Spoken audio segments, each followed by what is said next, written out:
PRD जवानों ने CM Dhami, विभागीय मंत्री रेखाद्रय और विभागीय अधिकारियों के सामने अपनी नाराजगी व्यक्त की। मंत्री रेखाद्रय पीआरडी जवानों की इस हरकत पर विफर गई और उन्होंने काफी तीखे स्वर में पीआरडी जवानों को जमकर खरी खोटी भी सुनाई। पीआरडी जवानों ने कहा कि अधिकारी अपने घरों में झूठे बर्तन मंजवाते हैं और कुत्ते घूमने और सब्जी खरीदने के लिए पीआरडी जवानों की ड्यूटी लगाई जाती है। होमगार्ड के समान पीआरडी जवानों ने वेतन की भी मांग रखी। उन्होंने यह भी कहा कि युवा कल्याण विभाग से पीआरडी को हटाया जाए। उन्होंने मांगे नहीं माने जाने पर मुख्यालय में धरना देने की भी चेतावनी दी है। मैं नैनीताल जिसे विनोद नेगी, मैं पूर्व में प्रदेश महामंत्री भी रहा हूं और मैं ये कहना चाहता हूं मीडिया में कि धन्यवाद करता हूं मीडिया लोगों को कि मैं ये कहना चाहता हूं मीडिया के उससे कि जो हमारा माननीय मुख्यमंत्री जी ने, माननीय शिक्षा मंत्री अरविंद पांडे जी जब रहे थे तब से ये घोषणाएं होते आ रखी हैं और धरातल में कोई भी अभी तक जियो हमारे पास नहीं आया है। 300 दिन की हमारी घोषणा थी, 300 दिन का हमारा जियो अभी तक नहीं आया। सबसे बड़ी बात यह है, विभाग से मैं ये पूछना चाहता हूं, अगर आपने महिला, बीडो और तलाकशुदा भर्ती कर रखी है तो मातृत्व अवकाश किस बात का होता है? मैं ये पूछना चाहता हूं विभाग से, अगर बीडो और तलाकशुदा तुमने भर्ती कर रखी है तो मातृत्व अवकाश किस बात का होता है महिला का? जब उसका पति नहीं है, उसका तलाक हुआ है तो मातृत्व अवकाश किस बात का? दूसरी बात, हम नहीं लेके आए, हम नहीं दिया था हमने समर्थन। इन्होंने ये कहा था उस दिन भी विधानसभा कार्य, रुक जाए यार, जब कार्यवृत्त विधानसभा में बना था हमको संगठन को बुलाया था।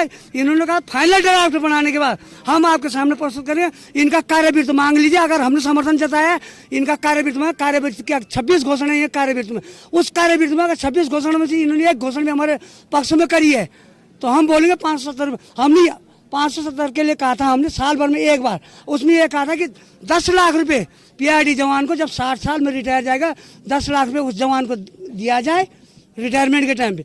5 लाख रुपए मृत अवस्था में जो है पीआरडी का जवान ड्यूटी पे मृत अवस्था में जो है उसके परिवार के भरण पोषण के लिए 5 लाख रुपए दिए जाए और घायल अवस्था में 2.5 लाख रुपए दिए जाए। और जो निम्न रूप से घायल है, छोटा घायल दवाई दारू के लिए, थोड़ा उसके लिए 1.5 लाख रुपए का प्रस्ताव रखा है। इन्होंने कहाँ रखा? अगर हम समर्थन, हमारे समर्थन की हुई बातों में कहाँ पर ये समर्थन है? सबसे बड़ा हमारे विभाग ने जो है 265 दिन में से रुक जाओ भाई, तो 365 दिन में से 165 दिन मैं इनके पास प्रत्येक कागज लेकर इन पत्र वाले इनसे मंगाइए, इनके पत्र वाले में।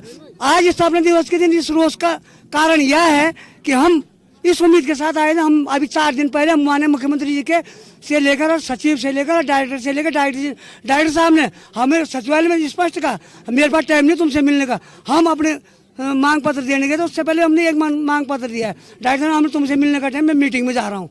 और हमने कहा था हमने 250 लिखा, 200 तो बढ़ेंगे कम से कम दिन का, नहीं बढ़ाया। हमारी गलती है, हम पीआरडी जवान, हम इंसान नहीं है, हम इस उत्तराखंड प्रदेश के नागरिक नहीं है क्या? हमारे परिवार भुखमरी का कागज में इनका फर्ज क्या है?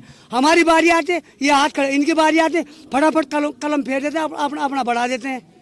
इनको गाड़ियाँ चाहिए, इनको कुत्ता घुमाने के लिए भी गाड़ी चाहिए, अधिकारियों को बर्तन धोने के लिए, नौकरों को घुमाने के लिए गाड़ी। मैं पीआरडी जवानों को आ रही है क्या? देखिए, मुझे लगता है कि एक व्यक्ति से सब चीज़ों की धारणा बनाना अपने आप में गलत है।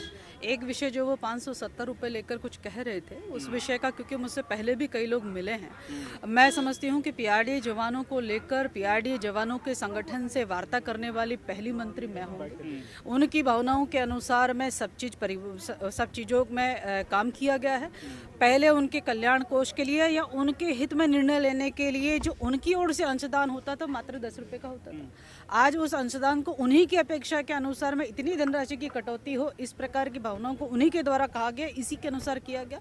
और इसका आगामी लाभ यह होगा कि जो धनराशि आज एकत्रित हुई है उस कल्याण कोष से, जब कभी भी ऐसी विषम परिस्थितियां आती हैं, हमारे पीआरडी जवान किसी रोग से पीड़ित होते हैं, पीआरडी जवान किसी घटना में कुछ घटित हो जाता है, तो उसी कोष से उनको फ़ायदा होने जा रहा है।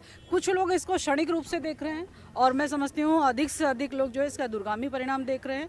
जो निर्णय लिया गया इनके अनुसार ही निर्णय जो है वो लिया गया है। मुझे लगता है कि क्योंकि इनके भी अपने अपने संगठन हैं, उन संगठनों की अपनी अपनी राजनीति है। इस कारण से हर कोई व्यक्ति अलग अलग तरीके की बात करता है, पर मुझे जिस बैठक को हमने किया और जिस बैठक के माध्यम से सब कुछ निर्णय हुए हैं उसमें इन्हीं के अध्यक्ष, इन्हीं के लोग आते हुए और लगातार जो व्यक्तिगत रूप से मुलाकात करते हुए पीआरडी जवानों ने जो कहा वो हमने करके दिया है। धन्यवाद।